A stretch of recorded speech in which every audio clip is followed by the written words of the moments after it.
What's going on, everybody? It's Nathan Payne. Today we're going to be talking about what the heck do you do when a seller wants way too much money for the house and you already know you can't give them the price they want, and you don't want to lie to them and say, yeah, I can do that, time up, waste some time, try to get them to renegotiate. That's not the strategy you want to do. I'm telling you right now, that's not the right thing to do. It can mess with a lot of people's lives. Don't do it. Okay, if that's your strategy, don't do it. I'm gonna tell you guys how I do it the painless way, how we do it, and how we work with sellers when they want way too much. Okay, but they have that. We know they're gonna sell for cash. They're in a situation where they're going to accept something lower because they want speed, convenience, and ease, and they don't want to list it with an agent. And we're like, hey, you sure you can make more money that way? And they're like, no, I want to sell for cash. I've already decided. But you're at a point where they're wanting too much still. Okay, and you don't want to immediately just get hit with that gut punch and say, hey, well, I'm going to need it for 50% of Zillow, 60% of Zillow, whatever. You don't want to like anchor them too low yet. I'm going to tell you exactly my process and how we're working with a lady right now who wanted $850,000 for a house, but now we're able to we're still working. I'm going to explain it. We're able to get her to about 630. Okay, from 850 to 630. So, and where she's a little bit more realistic about what's going on. Okay, so if that happens to you, which I'm sure it happens to anybody that's doing this business, when you're talking to someone that wants more than their house is worth, why? Because they just go on Zillow, they see that the Zillow estimate is 850, and they're like, well, my house is worth 850. Well, they don't know that they're in a neighborhood of newer homes and their home is older. Their house is not in the same condition as the other homes. They base everything off of Zillow or realtor.com or Redfin. Guys, how do you handle this? All right, we're going to go over it. But before we dive in, I want to say what's up, everybody. It is my birthday today. So if you want to give me a birthday shout out, go ahead, comment, say, hey, happy birthday. I appreciate that. And if you don't want to give me a birthday shout out, all good. It's just another day. I'm just 33. All good. All right. Well, we're going to give some time, let people come on in. Welcome. Tell me where you're watching from. It's important for me to network with you guys. And again, this call, as you guys know, we love batch leads here, and we got batch leads in the corner. If you guys don't have it, check it out. You got a free trial. Definitely go check it. And anything that I use on this call to show you, to educate you guys and teach you guys how to handle these situations when sellers want too much, it's all going to be at painlessflipping.com, including my link if you want to try the batch leads. But anyway, go check it out. I'm excited to work with you guys. So let me take a look at the comments. If you guys are watching this on YouTube, I should be able to see your stuff. If you're in Facebook or any other platforms, I don't always see the comments, but I do see some coming through. So, ooh, the CEO, happy birthday, bro. I appreciate that. Thank you so much, man. 33, feeling older, but feeling fresh, actually, I feel in the best shape of my life, thanks to jujitsu, because, I'm working out, working hard. So anyway, feel good. Carly, thank you so much. I appreciate you supporting me as well. All right, guys. So let me ask you: have you ever dealt with a seller? This is just should be a rhetorical question, but have you ever dealt with a seller that wants too much money, more than their house is worth? Okay, and what do you usually do in that situation when you know they're wanting way too much and you can't pay that, and you don't want to just go ahead and tell them exactly what you can pay because you're like, I don't want to offend them. What do you guys do? Okay, so if you've had that, I want you to type in there. What do you do in this situation? Seller wants too much and they want to sell for cash. They're not going to list it with a real estate agent. You've already talked to them about that.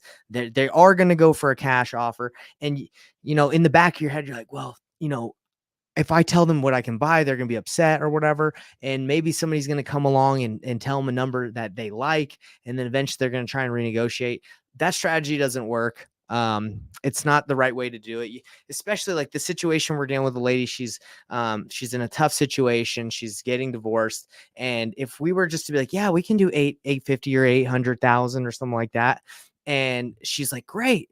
She would get excited. She would start getting everything ready. And then we would come in because we know we got to be a lot lower because of the condition of the home, the price point, where flippers need to be in the area. We know that we'd have to go back and get it for a lot lower. And that would just ruin the relationship. And I'm not about, setting expectations with people and kind of gut punching them later. That I don't think that's the right thing to do. So how do I deal with it? If, again, any of you want to comment what you do, that'd be cool. Let's learn from each other. But let's go into it right now. All right. So here's the story. I get a lead from a friend. My friend's like, "Hey, I know this lady needs to sell for cash. She wants to sell fast." And I ask him, "Well, has she thought about listing it? Because we also can refer to an agent if she wants to do that. She's going to get the most if she goes that route. Obviously, you're going to make more money if you just list it. It takes time. You get, cash is usually going to be the lowest offer." And he's like, "Yeah, she doesn't want to go with an agent. She wants to sell this thing ASAP." Okay. So I'm like, all right, that's cool. What does she want? And he's like, she wants 850. I'm like, okay, wow. That's a higher price point. But he's like, no, but it's a really nice neighborhood, big home. I'm like, okay. So guess what? I go on Zillow, and guess what? When I type in the address, guess what I see? And also on Batch Leads, you type in there, you see what the estimated value is. It's around 850. Okay. She wants just what she looked it up. And that's in her mind. Her mind is it's worth 850. You can't tell her any different. So when we get to her, that's what she wants. And it's not worth 850. And let me show you guys exactly why. Because the ARV is around 850. Okay. And the cool thing about Batch Leads is you can go in there, you can check out the comps. I can't dive too deep into it because YouTube, if with all the good information the Batch Leads shows, it basically YouTube's like, hey, you can't show all that info. But I'm taking you guys through like the process of how I determine this is a deal or not.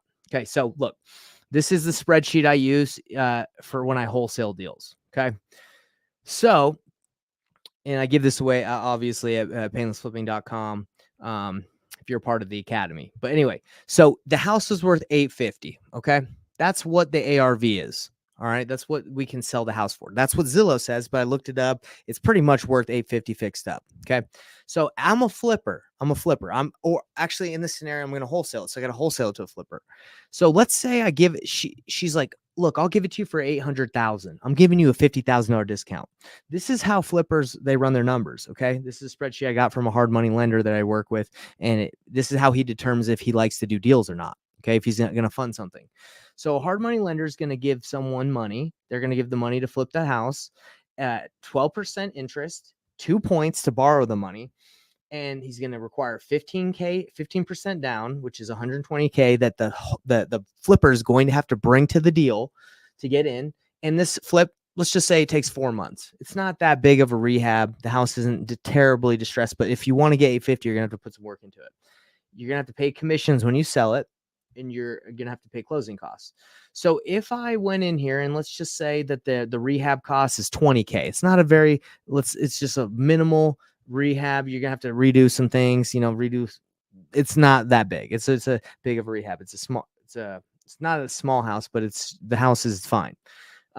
So if I wanted to make a 10K wholesale fee, and these are the numbers that the flipper would have to pay. These are all his costs from the hard money, from holding it, from paying an agent, paying closing costs. If I got it for 800,000 from the seller and I wholesaled it to him for 10K and his price was 810,000, he would lose $63,000. Okay. He would lose money. He'd be at a negative 7% return. That's why 800,000 is not that, it's not a discount for a flipper. It's actually loses you money if you buy that.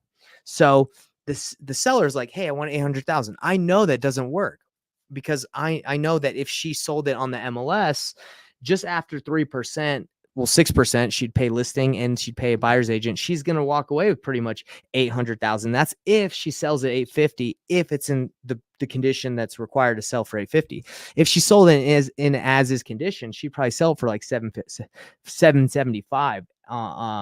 And then she'd get less than that. Okay. So anyway, seller is wanting too much. That's all I'm trying to say. So where would I have to be for this to make sense for my flipper? Well, my flippers want to be in the green. If they can get in the green, they're 100% going to buy the deal. They're like, yeah, freaking, if I can get in the green, I'll make a good money. So at 650, okay, at 650, he's at an 11% return. Now, my flipper, and that's guys right here. Most of my guys will buy in the yellow. Okay. Now in green, it's a no-brainer. They're going to be like, yes, every time. But yellow is what they're still gonna do. When they get into like the 9%, then they're like, maybe not. But it really depends on who you're working with. Oh. I have the talk to text on, so that's why it's jacking up, messed it up. So guys, if I got this house at 630 and I gave it to my buyer, I wanted to make 10K and I gave it to him at 640, they'd make $116,000. They're going to do this deal. So I know at 630 it's a deal. Okay. But I also know that I could probably sell it to someone where they'll make a 10% return instead of 14. So that means I can increase my wholesale fee if I wanted to 40K. Okay. I hope this is all making sense. I'm just running numbers. This is how I determine if this is a deal. Now, she said she wants 800 in the very beginning of our conversation with the lady. She's like, I want $800,000. And I'm like, well, you wouldn't, in my mind, I'm like, you wouldn't really get that if even if you listed it. Okay.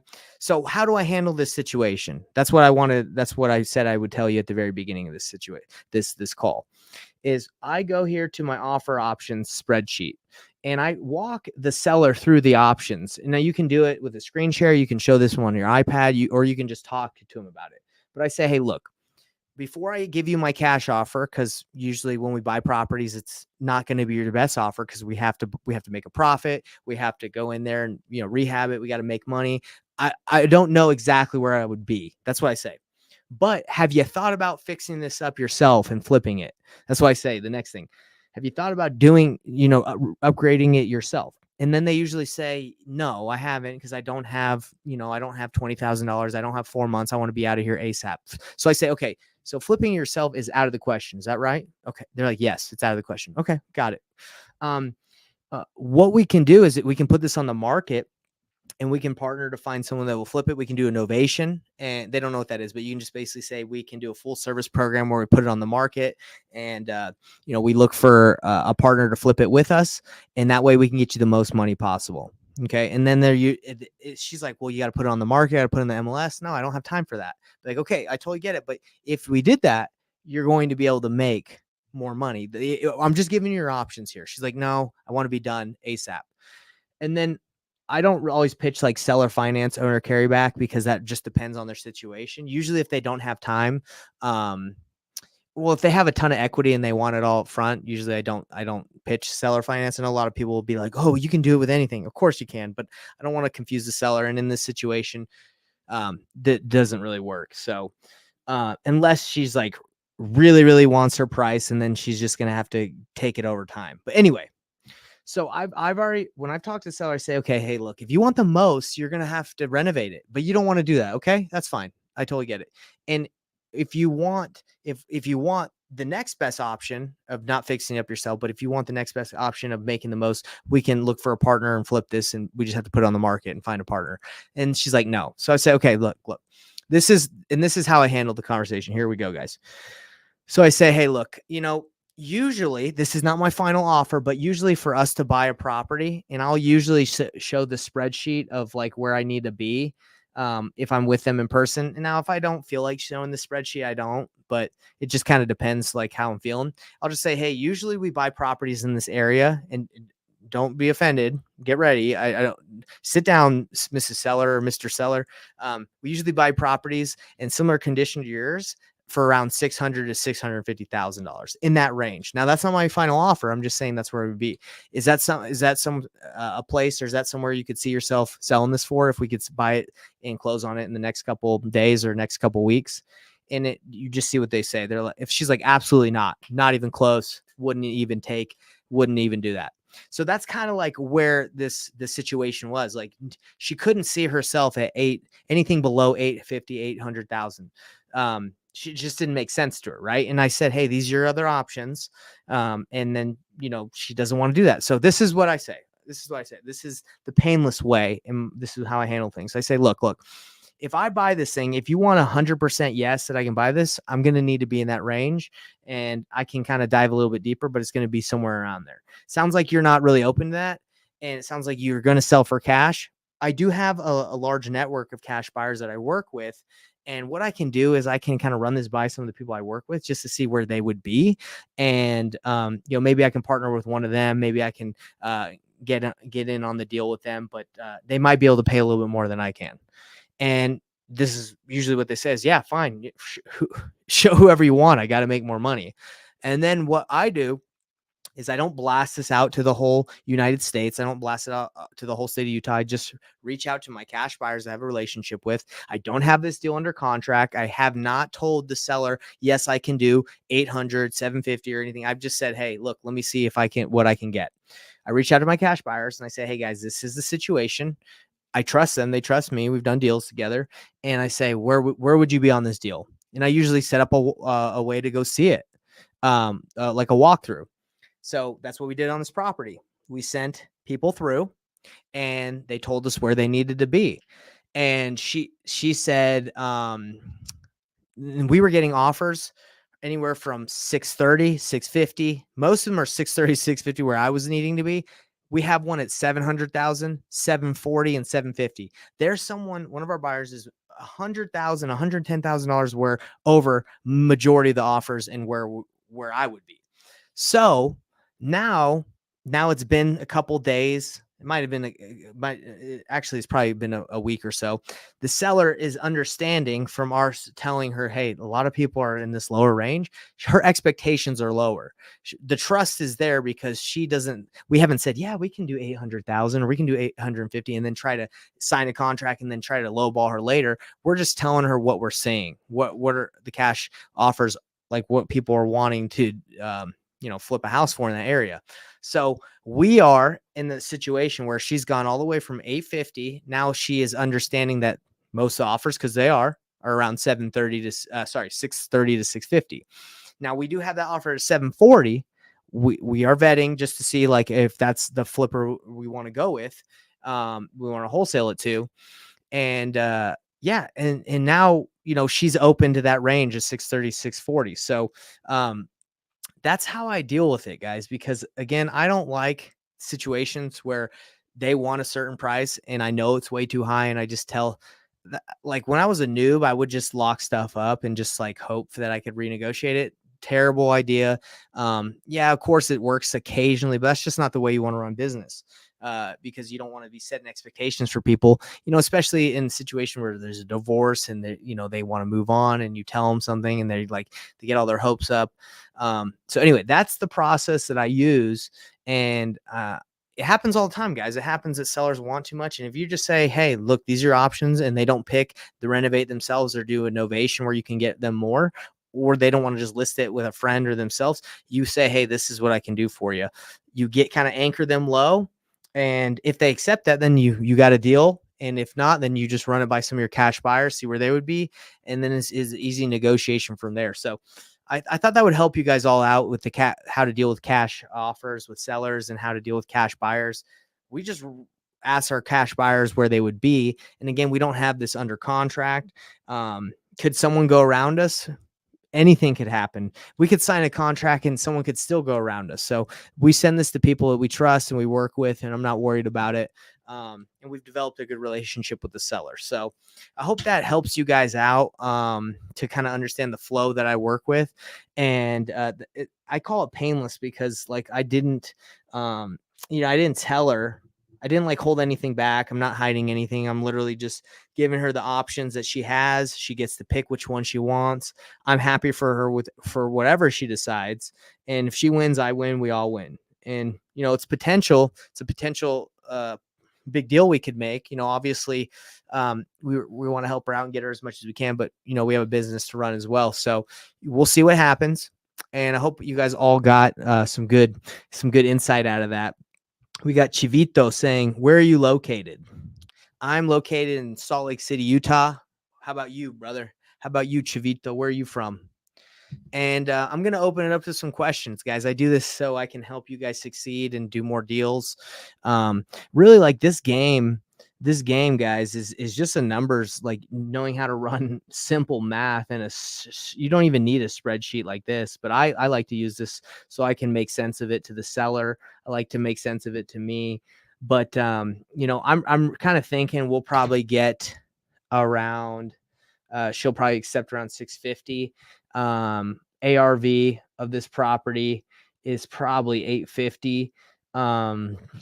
And we'll probably honestly be able to wholesale it for like 690, right? And there'll be like an 8% return. We'll make 40K.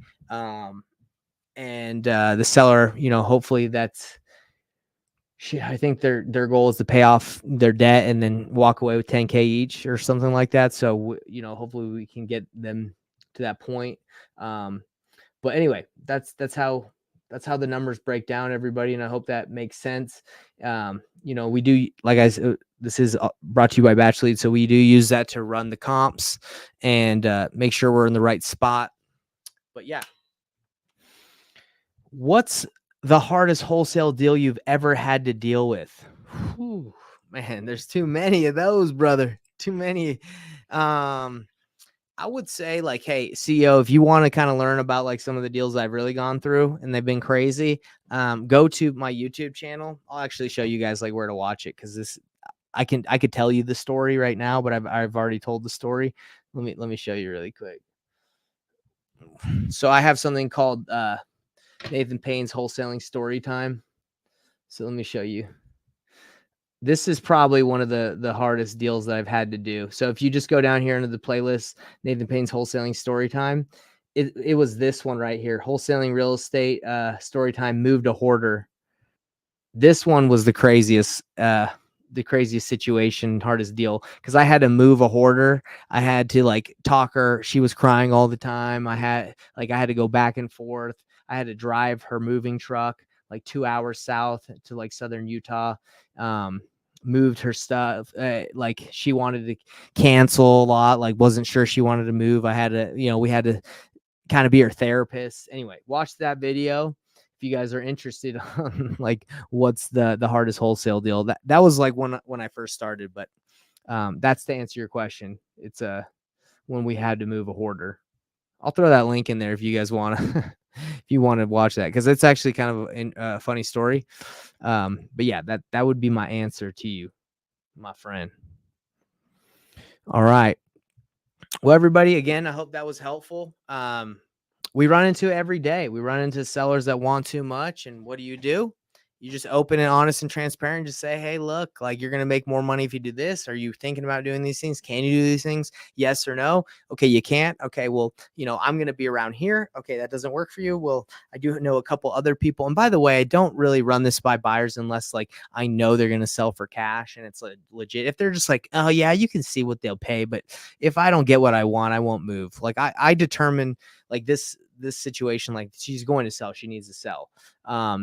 And that's, so again, don't just do this. Don't waste your time just checking on like what people will pay for anybody. There has to be motivation involved. And what are the 4 pillars of motivation? It's like, the timeline, they want it fast. The condition of the property stinks. Their motivation is one, like the reason. And shoot, I can't remember what was it? Timeline. I'll remember it later. I'm sure you guys can go find it. But yeah, hope that helps. Everybody, I'm about to sign off. Does anyone else have any other questions before we dip? CEO, did that answer your question? I sent that link for that video. I don't know if you've seen it, but moving that hoarder, don't do it, everybody. If don't offer to personally move. Oh yeah, and the deal we're talking about right now in Salt Lake with this lady, like she needs help with moving too. But you think I'm gonna get the U-Haul like I did in that old video when I did back in the day? I used to U-Haul people around and their stuff. No, I'm not. We're gonna help her move, we're gonna get the buyer to pay for it. We're gonna get that all coordinated by the moving company. I'm not picking up any boxes. Forget that. Yeah, definitely gonna watch it. Yeah, I'd recommend watching those story time ones, because I actually dive into like how I did those deals and the stories behind all of them. Those are good to watch. They're more entertaining. This is more like we're teaching you how specifically to do the strategies. But check those videos out and give me your feedback. I'd love to hear about it. Oh, dude, I appreciate it. I'm about to sign off right now and go to dinner with my wife. So wish me luck. Wish me happy birthday. I appreciate you, CEO. And yeah, love it. All right, everybody, have a great one. And like I said, if you liked any of the resources on here, go to the Payneless Flipping Academy, where you got our batch leads link that gets you a free trial, and we give a bunch of free resources in there as a gift, because it's a 15-day free trial. You can check it out, get your money back if you don't like it, but you'll love it. I promise. Peace out, everybody.